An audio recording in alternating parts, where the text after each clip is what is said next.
മലയാള cinema ലോകത്ത് ഒരുപാട് villain കഥാപാത്രങ്ങളൊക്കെ അഭിനയിച്ച് ഏറെ ശ്രദ്ധ നേടിയ വ്യക്തിയാണ് നടനായ റിയാസ് ഖാൻ. അധികം സെലിബ്രേറ്റ് ചെയ്യപ്പെടാതെ പോയ പ്രണയ ജോഡികൾ കൂടിയാണ് റിയാസ് ഖാനും ഭാര്യയായ ഉമാ റിയാസും. എന്നാൽ അടുത്തിടെ ഒരു അഭിമുഖത്തിനിടയിൽ തന്റെ ഭാര്യയെക്കുറിച്ച് റിയാസ് ഖാൻ പറഞ്ഞ വാക്കുകൾ ഭാര്യയുടെ കണ്ണ് നനയിപ്പിച്ചു എന്ന് തന്നെ പറയണം. റിയാസ് ഖാന്റെ സഹോദരിയുടെ കൂട്ടുകാരിയായിരുന്നു ഉമ.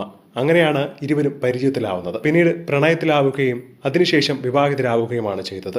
വിവാഹം വളരെ മനോഹരമായ ഒരു ഓർമ്മയാണ് എന്നാണ് റിയാസ് ഖാന്റെ ഭാര്യ പറയുന്നത്. കാരണം റിയാസ് ഖാന്റെ ഭാര്യ തമിഴ് ബ്രാഹ്മണ പെൺകുട്ടിയാണ്. വിവാഹവേളയിൽ പോലും ഗുരുക്കൾ ഹോമകുണ്ടത്തിനടുത്തിരുന്ന് മന്ത്രങ്ങൾ ജപിക്കുമ്പോൾ അതിനൊക്കെ റിയാസ് സ്വീകരിക്കുകയും അവർ പറയുന്നതിനൊക്കെ ഏറ്റുപറയുകയും ഒക്കെ ചെയ്യുന്ന വ്യക്തിയാണ്. കൊല്ലം ഇത്രയും കഴിഞ്ഞിട്ടും ഭാര്യയോട് അത്രയും അധികം സ്നേഹത്തോടെയാണ് റിയാസ് ജീവിക്കുന്നത്. പ്രായമാകും തോറും നമുക്ക് ആരോഗ്യമുള്ള ശരീരം വേണമെന്നും എന്റെ ഉമ്മയുടെ കൈപിടിച്ച് ലോകം മുഴുവൻ ഓടി നടക്കണമെന്നാണ് തന്റെ ആഗ്രഹമെന്നും റിയാസ് പറയുന്നത്. കൂടാതെ ഞാനില്ലാത്ത കാലത്ത് പോലും ഭാര്യ ആരുടെയും ആശ്രയമില്ലാതെ സന്തോഷത്തോടെ ജീവിക്കണം. മക്കളുടെ കാര്യങ്ങളൊന്നും അങ്ങനെ പറയാനൊന്നും പറ്റില്ല.